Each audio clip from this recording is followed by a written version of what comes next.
Hey guys, welcome back to the Pranic Lifestyle Group Coaching here. And the whole reason you want to have your online stuff set up and get it set up as soon as you can is because there can be disruption again. And back last March, I was like looking at things and I was like, wow, there can be disruption. And I had no clue it'd be like as big as it was, where the whole country was basically, shut down, where the restaurants were closed and the gyms and everything were closed. So if you're in that business, it's like, wow.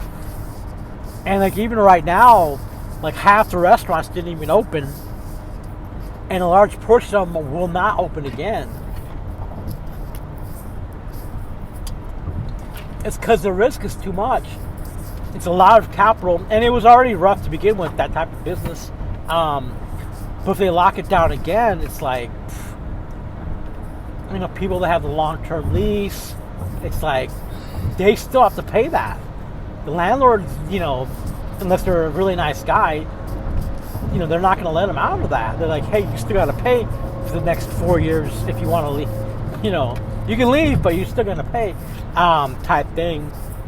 So, you want to be able to have where you can work from home. And ideally, information, products, coaching, group coaching, there's different business models. And as you're setting up your business model, you want to set up the dream type of business model where you're not a slave to it. And like what I mean by that is like there's group coaching. If you're doing a bunch of individual people, you could book yourself night to day, Monday through Friday, and do 50 people. And you're basically all the time with the client. Or you could do once a week, get everybody on a group Zoom, and do it all at once. So now, and you can record it. You'll be recording that, but it's one to many, not one-on-one, but one to many. So that whole week worth of individual healings you're doing in 1 hour, like all at the same time, just once a week, right?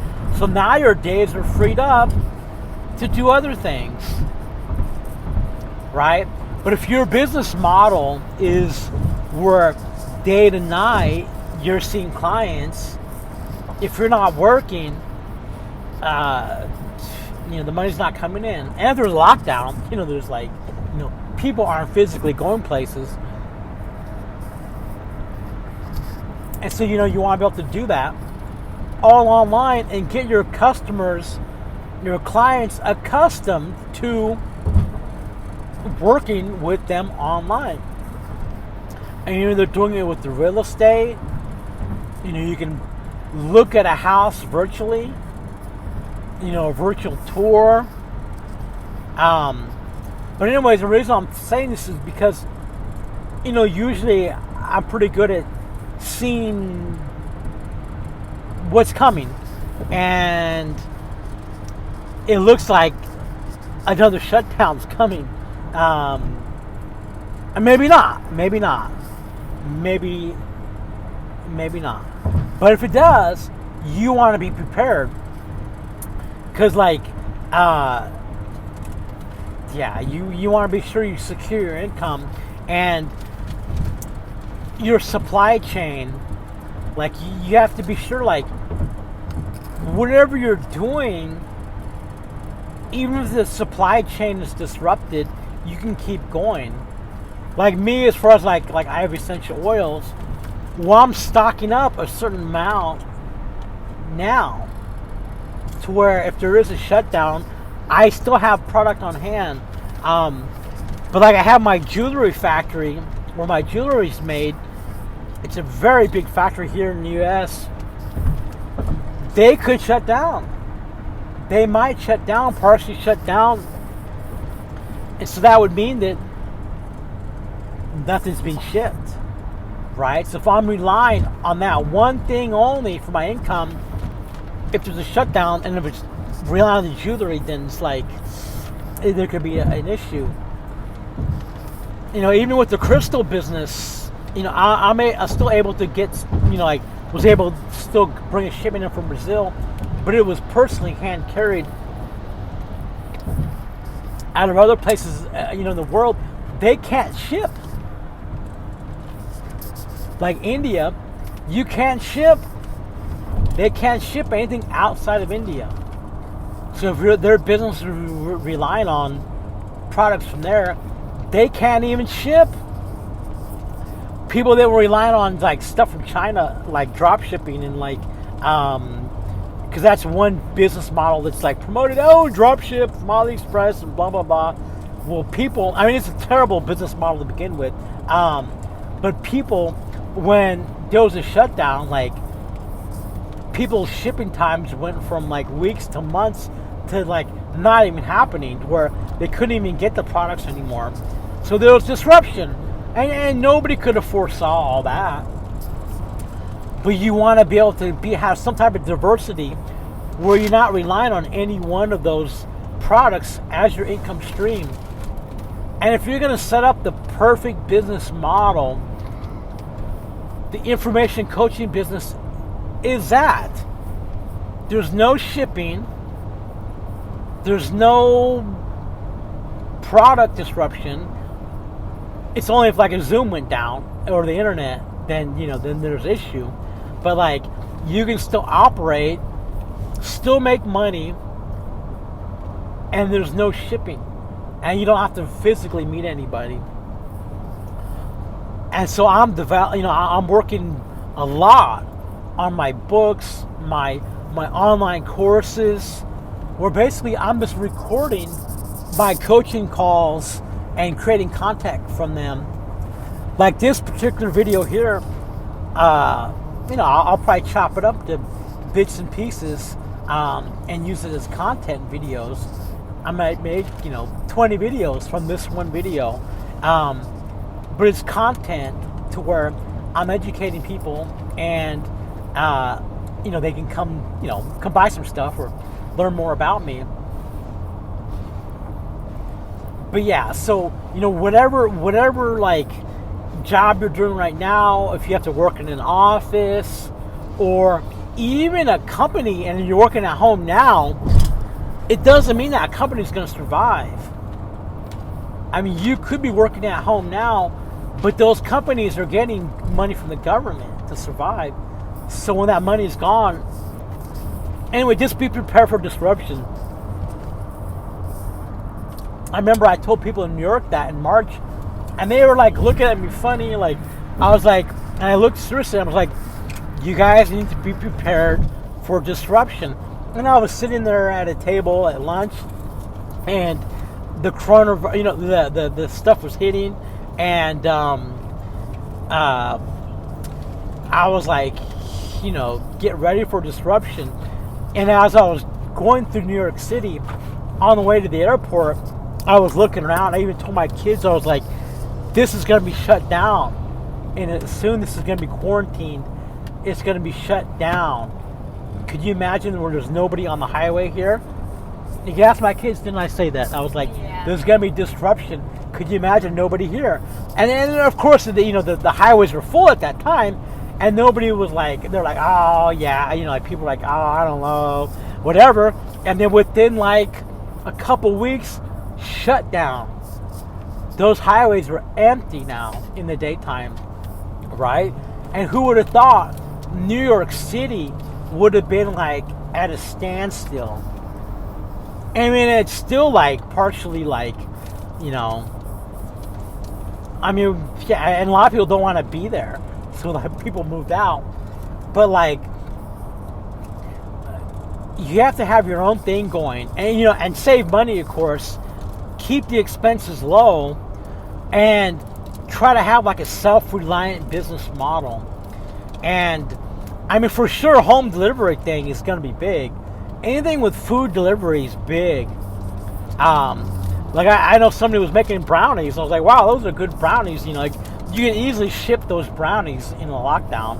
You can make them in your oven and ship them. You know, as long as they're still shipping, you can still operate. But take it one step further. Did you see that? Look, see those vehicles, Kimmy? Been seeing a lot of certain types of vehicles being moved around.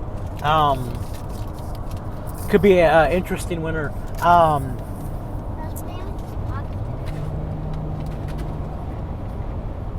But yeah, so you know, your branding, your book, whatever you're doing, you know, try to build it lockdown proof.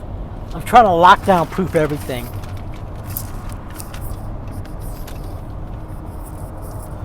Okay, so in the first week, we talked about the email marketing. Second, you know, week we talked about how to publish your book. And then, you know, now we could talk a little more about the e-com side. See, you never know what your customers are going to want to buy unless you test it, right? And like now, like say if I want to test a ring, I can just create an image of the ring and make a description of it, put it on my website, go and post it, email my list, and see how many people are interested before I do a whole product rollout, buy 100 of these rings and put a bunch of money in inventory and a bunch of videos and a bunch of just build up, and then nobody buys the thing, right? So you want to survey your people. You want to see if people are even interested in what you have. Like a couple weeks ago, like I launched jasmine oil, which you know is a really awesome oil. I created the label, but actually though, all I did was take an image of a jasmine flower and a description, upload it to my website. I didn't even have the oil yet or an image yet of the bottle. I emailed out my list and nobody bought it. It doesn't mean that people aren't going to buy it, but at that time they didn't buy it. And so if I was to have built up and spent thousands of dollars in inventory and tested out labels and changing colors and fonts and like jacking around with it and then bottled up like 100 bottles of it and spent a couple grand on the build up, and then wham, nobody bought anything yet. I mean, I still use jasmine in other products. Oh, well, you know what? I did just sell a giant bottle of jasmine to somebody. But it wasn't because of that marketing, though. They bought because, you know, they wanted the jasmine. And, you know, even before that, like, I had a product, you know, in the past. It was my number one product was the spray. And before it was called the Nanda spray, but I sold that company. So I had to use a different name.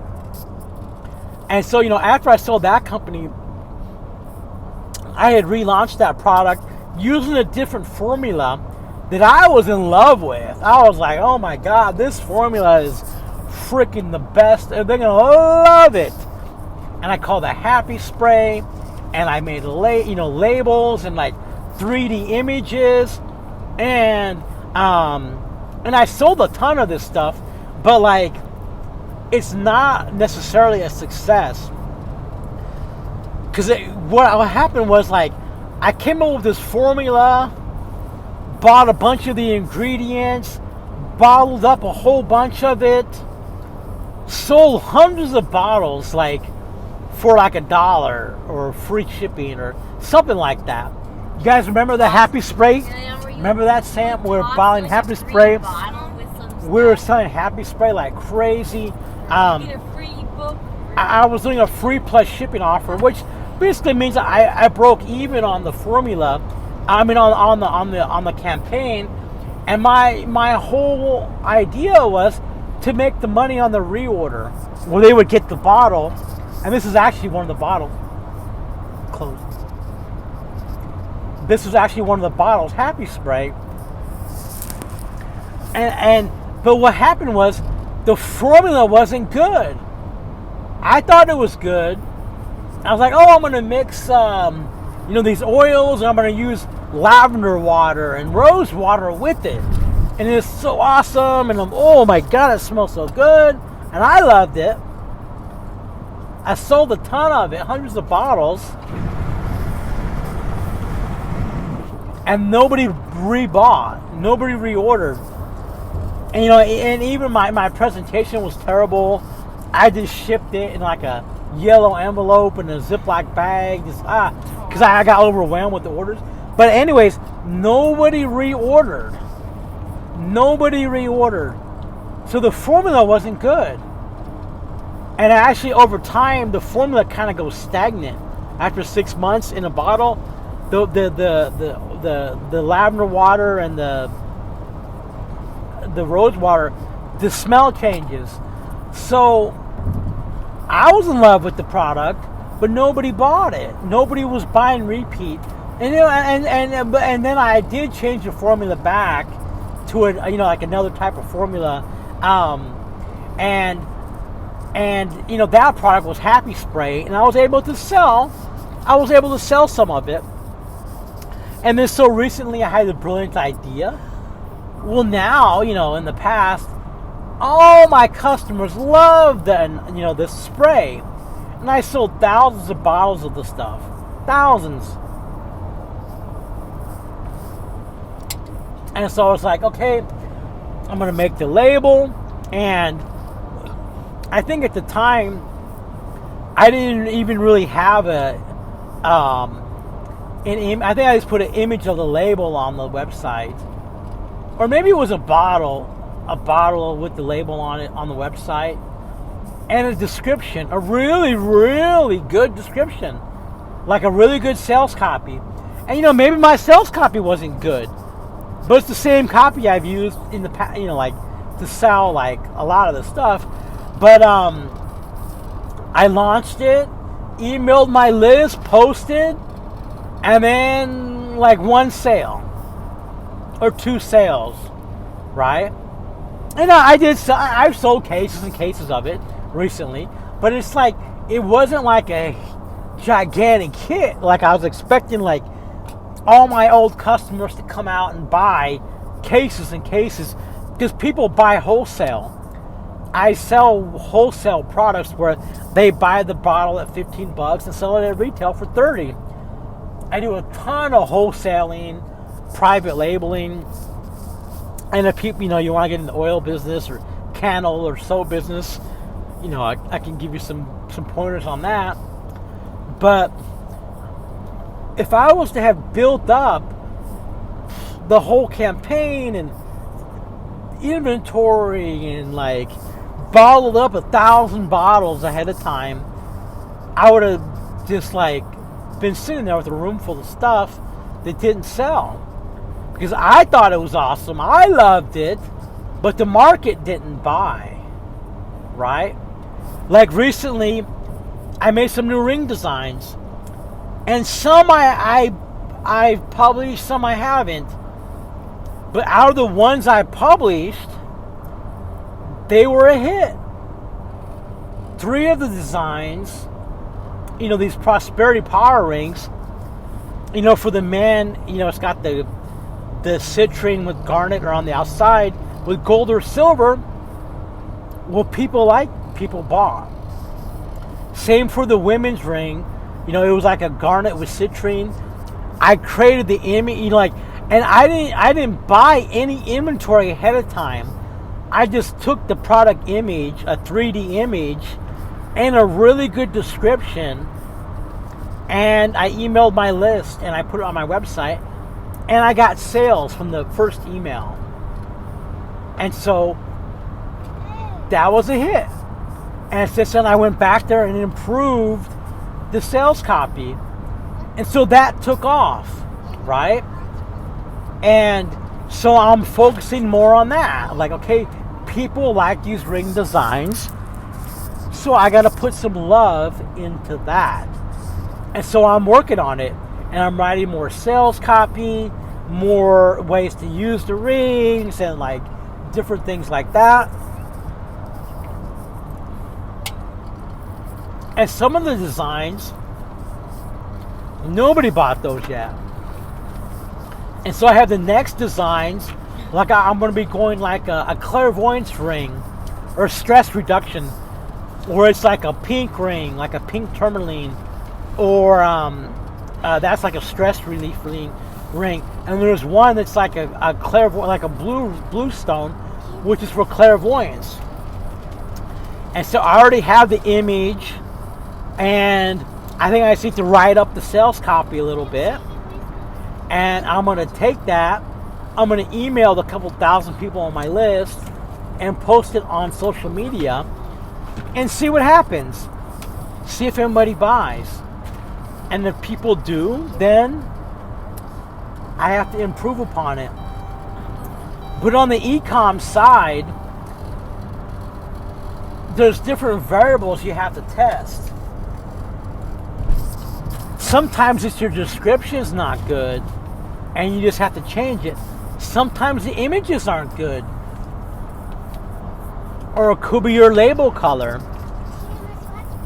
So typically, like if the product takes off, it starts taking off, I might be like, okay, I'm using this label here. Well, maybe more pink and brighter blue or more blue or whatever would be better. And maybe the product name needs to be bigger.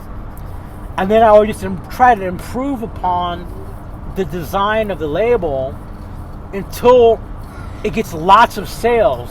And then when it's getting lots of sales and whatever my sales description, my images getting lots of sales, well, that's a winner. And I just leave it like that. And then focus on it more. Write about it more. Offer it more. And then I look for my other products.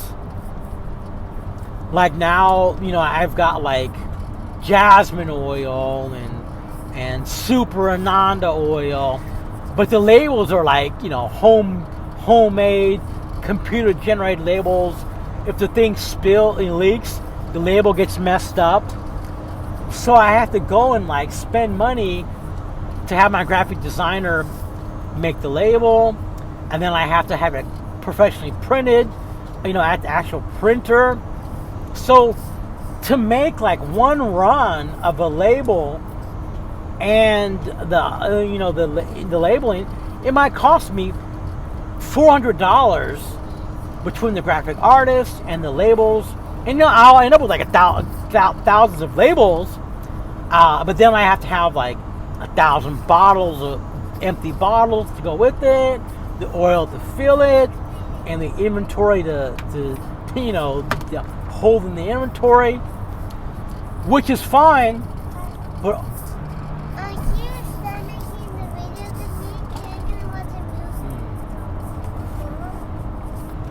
so you never know like what your winning products are going to be or what your winning offer. I mean, sometimes I offer like, oh, I'm going to have this healing package and I'm going to offer financial healing. And that one I did sell a lot. But sometimes I might want to test out a different name, like business healing, right? And so that like gets a certain group of attention. Like maybe they didn't need financial healing, maybe they wanted business healing, or like maybe they wanted like body sculpting or pranic facial, or they need knee whatever, right? So you never know what's going to take off for you. Like some people, it might be I have relationship healing, right? I got all these different types of healing on my website, not just one type of healing, pranic healing or crystal healing. It's like Yes, we have pranic crystal healing, general healing. I'll clean your chakras, blah blah blah, cut your cords. Well, that's like a general healing. But like, I go more specific. Like, hey, we're gonna heal, do healing on the cells and like work on your organs and like, you could have like a separate type of healing. Like, there's cellular healing, there's generational healing, and you never know what people are gonna want. And sometimes the wording has to be changed. Like, maybe family healing is not or generational healing is not something that catches on. Maybe it's ancestral purification or ancestral healing or ancestral clearing. You never know what the title was going to catch. And then, so you have to keep testing out different things to see what people buy. And then you focus on those areas. Like for me, I launched my online course, the Pranic Lifestyle course, and I did one major mistake though. I didn't survey my people ahead of time, my list, asking them, what do you want to know about? Well, they did say, like, oh, well, we want to learn more about making money online, like having lots of clients. So I geared it towards that. But then when it came time to sell it, I created all these sales pages, videos, spent weeks and weeks and weeks, and like I made thousands of slides and recorded hours of videos and modules and created the membership area, and of course I'm getting sales and stuff, but it didn't take off like as much as I wanted it to. And so I have to look at it and be like, okay, I have to go back to this product and change my sales copy. I need to change what I'm calling it. Because, I call it different things. Like I was calling it the Pranic Lifestyle online course, or, living the Pranic Lifestyle masterclass.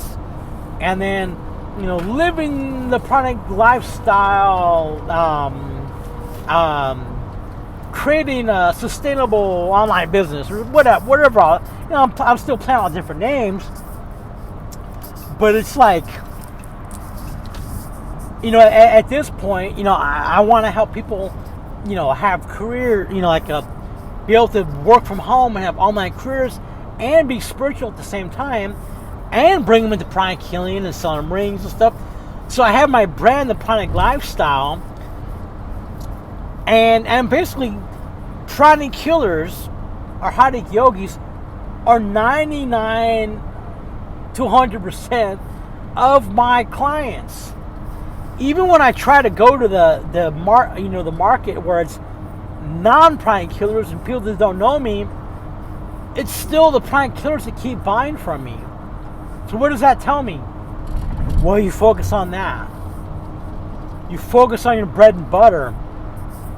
Like I could be like, yeah, I want to go out there and get new people, which we're doing, but I gotta take care of my bread basket, my rice bowl, as Master Choa says.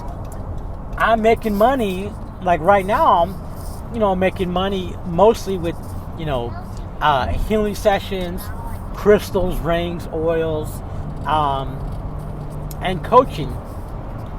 So it's like, okay, well, I have to focus on that. But out of that, which things it's like the Pareto principle, the 80-20 rule. 20% of your sales, or 80% of your sales come from 20% of the work, or 20% of your customers will buy the most. Your repeat customers, the people that are buying the most, you want to focus on that. And like for me, I mean, before the lockdown, the jewelry business was the perfect business, right? It's like, I want to focus on that because for me, yeah, I do have to have some inventory, and I will have rings for myself to wear and model, and then I'll sell them if someone wants to buy it right off my hand. But like, I don't necessarily have to have the inventory because I can have it, the order comes in, I have the product made, and then shipped directly to the client, which is ideal. Because I don't have to have inventory ahead of time. There's no capital outlay for me.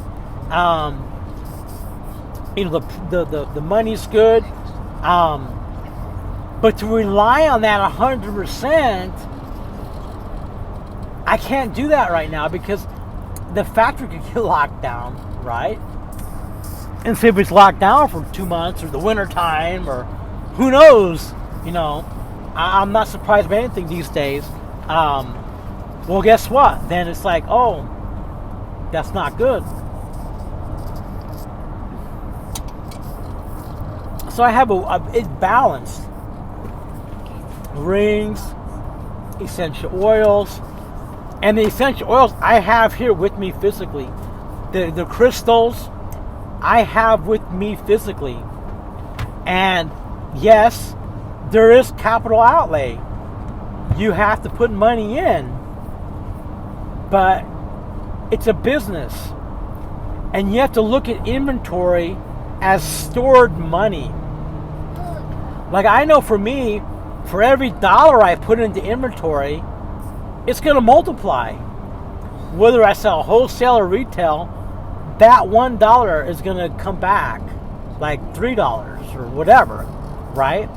So if I have like $1,000, I'm using $1,000, and if I buy a drum of lavender oil, which I was thinking about buying a drum of lavender oil, big drum, because right now I was able to like get a good deal on a Bulgarian lavender, like really good lavender, but I have to buy it by the drum, and so that takes money. So I have to throw that money down, but I know I'm gonna be able to take that and sell it. And even if there's a lockdown, I have everything here, I can still ship it out. And I'm even stocking up on all the supplies, the bottles, everything. And I have crystals here. Like in the crystal business, like it's capital intensive. Like 2 years ago, me and some of my partners, we had to put like $40,000 payment to get a raw load of crystals. So to get the raw load, we had to send $40,000 to a guy in the middle of the country in Brazil, like out near the mines, and hope they're gonna ship me the stuff. And then and my partners, and like, so I had to bring in like partners to buy like some of the load, and then we had it manufactured and then shipped here. So we had to have it not only get that load, which is not easy because there was a ton of competition. At least there used to be. That was before the lockdown. So maybe it changed. But like there's a lot of people buying up like these raw loads of stones. So it's not easy to get the stones. It's not like hey, let me call over to Walmart and get 1,000 pounds of raw crystal. Like it just doesn't happen like that. You have to beg and pray and beg Mother Earth to like release like a load, a load to you basically. And they come in spurts. Like every seems like every couple of years, like they hit a vein in the ground, like a vein of crystals in the ground. They will produce the stones needed to make these crystals, because they have to be like long and clear or almost clear, and they can't be milky white. So it takes like so it's rare to get the long stones and the thick. Like I have I have these ones I make, like, I don't know if you see Master Merleg's crystals, but there's these 3-inch thick crystal Sam Seafelt, and these long, like 9 inches long. Well, I mean, it, like every like couple thousand stones that even work for us, there might be 1 or 2 maybe they can produce a stone like that. Now I've got orders for those stones, but like I have to like manifest the stone to get it, and then I have to buy the stone, so that takes money, and then I have to have like the inventory. Then I have to have my crew. Then we have to take that stone, have it fabricated into the crystal, and then if they want the gold in it, we have to drill a hole in the crystal, which is not as easy as it sounds. Like, oh, we're just going to drill a crystal. We're just going to drill it, So it's very highly skilled. But I'm still in that business, and I'm going to dominate in that business, and I'm going to go big in that business. And one day, and I'd like to have my own mine and my own cutting operation right there near the mine, and then ship out right from there. But until then, I got to do it like this. And the same, the essential oil too, you have to have the labels and the bottling, but it's like your business and your inventory. And like for me, like when I see inventory, even if it takes like a while to sell, I see it as stored money.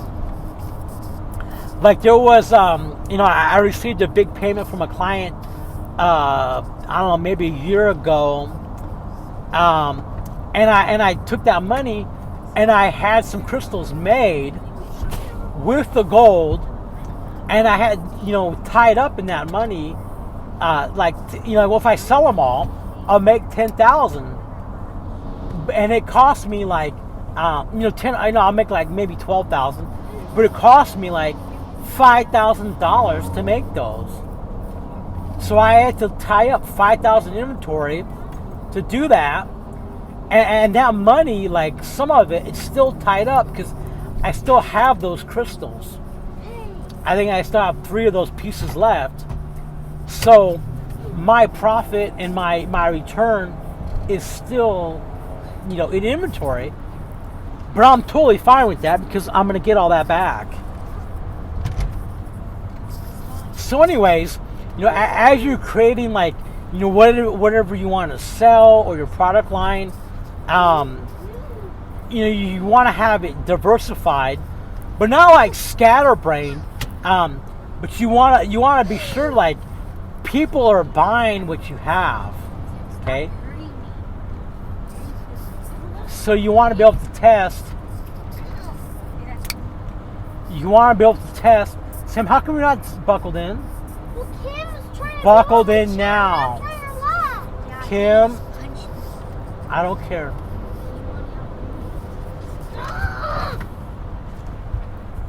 So anyways, so you want to have your domain name, you either have like a, your website with your products available on it and your product, your product menu.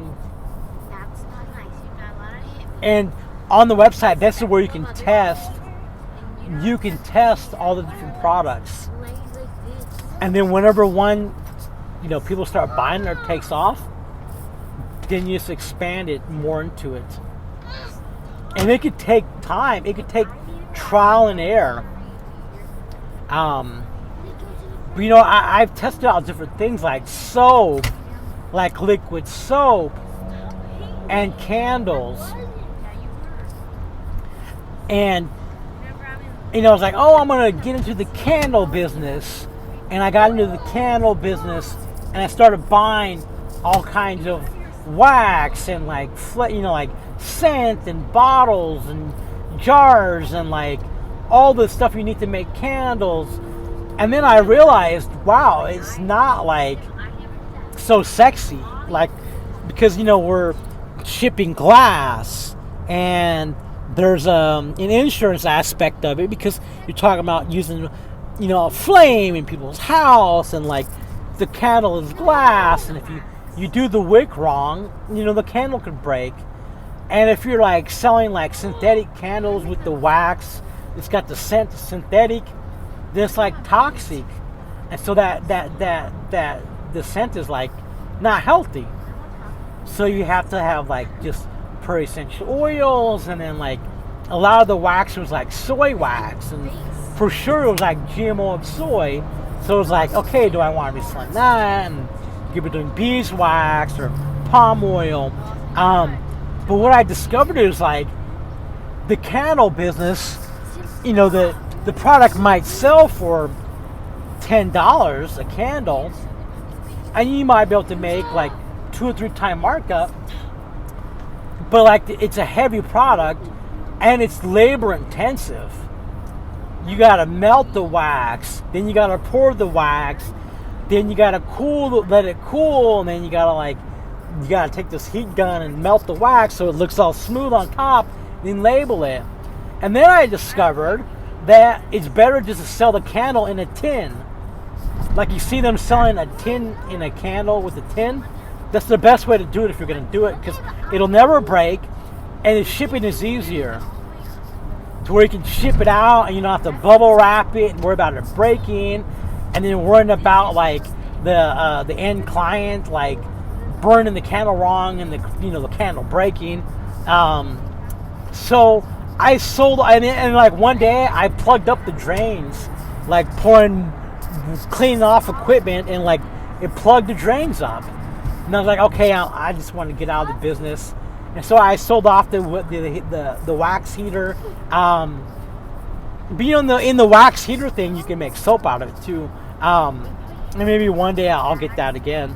But you can do all that stuff on the stove, right? I could have done all that on the stove with just big old pans, like double boiler type stuff, or just a big pan, soap and candles right off my stove top. But I was like, oh no, I need this heater, $500 to melt the wax, got the little faucet thing, and I need all that. And I was like, end up just selling that stuff off, and then getting out of the candle business. And then it's like, oh, I want to do liquid soap. So I got a big old drum of soap, and then I was like, oh, I want to make like bar soap. And so I bought like all of the molds and like the melt and pour like ingredients, and then so I started making a bunch of soap. And then I realized, wow, the soap, I was selling for like $6 a bar, which is pretty expensive. But the shipping's expensive, and the profit margin is like, it could be low. It's labor intensive too, because you gotta heat it up, you gotta put the oil and then pour it and cool it and package it and ship it, and it's heavy. So for me, I was like, okay, the essential oil, I'll just focus on the oils. The bottles could be smaller, and it's easier. Even though I have to like bring it into the drum and label it and ship it. And I still get frustrated with the oil business, because like a lot of times it's like a lot of details. Like on like I just got an order for like $8,000, and luckily it was a wholesale order. It wasn't so much bottling, but say like a ring order, a $3,000 ring.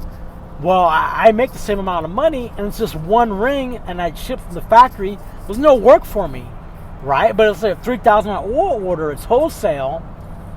I might have to bottle up hundreds of bottles of oil, wrap them and ship them, and pray they get there, intact.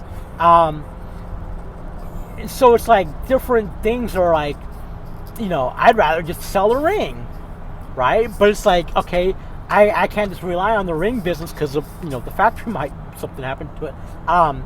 So I have the crystal business is really good also, but it's people aren't buying them every day though. Like a laser, laser crystal, they might buy, once every couple of years, and maybe upgrade to the gold laser. And when they do that, it's fine. But I can't mass produce that product. The oils and crystals and the rings and the the rings and the oils I can mass produce all day long. But a crystal, they're all unique. Like, so I can't just say, oh, I want 1,000 of these crystals and they all come out perfect. And if that ever happens, they're probably fake. They're not real. But like, so I love the oil business, but it's like, it's a lot of work because it's a lot of, but I'll still do it though. The ring business, I love the business. I love the ring business. The crystal business, I love it, but it's capital intensive. It takes a lot of, we got to put a lot of money in to get the money out. But when the money comes though, it comes big and it's lovely. So you just got to structure your business model according to what you like. Like some people sell this soap and they're like, oh, I'm going to sell this soap for $3 a bar. And we're going to wrap each bar in brown paper, brown paper. And then we're going to put a hand-tied bow on each one. And then we're going to put a sticker on it. And then we're going to stuff like a lavender stem in it. Okay. Well, now you just created, you're going to be a slave to that. Now, say you got to order for 1,000 of those. Well, now you got to not only make 1,000 of those, but you got to wrap 1,000 of them and put the bow on them and put the thing on it. And like, oh my God, it's like all that extra work. And you're not really making that, that much extra on the product versus like, you could have like soap made in the factory for you, like private labeled. Like I could have like, 500 pounds of soap, which is like about 900 bars of soap. It would cost me about, a dollar a bar, and it would come sliced and wrapped with my name on it already. And I'd have to pay about $1,000 to do this. It would come on a pallet, and then I would just take the bar and just ship them out. And they're already maybe packs of 12 already. And so that's the only way I would do the soap business, is where if I'm not making it, which is private labeled. And you can do that with cream, soap, lip balm. They'll actually make it for you, put your name on it. And if you want to put it into a fulfillment house, where it's like a warehouse, where order comes in, the product gets shipped directly to your customer. So that's my exit plan for like, my whole oil business, everything, where the products, I either make them here or they're made in at the factory and shipped to my warehouse. And when the order comes in, it gets shipped out. That way I'm not making the stuff or shipping the stuff. Because right now, in the past, all I was doing was making stuff, shipping stuff, tracking stuff, right? My number one business is to sell stuff. But if I'm like making soap and wrapping soap, then I'm not selling stuff, right? So there's like different business models. So you want to have like an exit strategy. So if it does scale, then you're not a slave to it, right? And you're gonna love to do it. It's like, oh, if this thing expands, am I gonna be happy, right? Because you don't want it to expand and you like hate it. Like, oh my God, I just got 1,000 orders for this soap, and then like 1,000 candles, and then it's like, and then like I gotta be all fancy and like do all the kind of stuff with the candles and like, yeah. You don't want to build your own like, slave labor facility for yourself. But anyways, we'll talk to you guys later. Have a good one.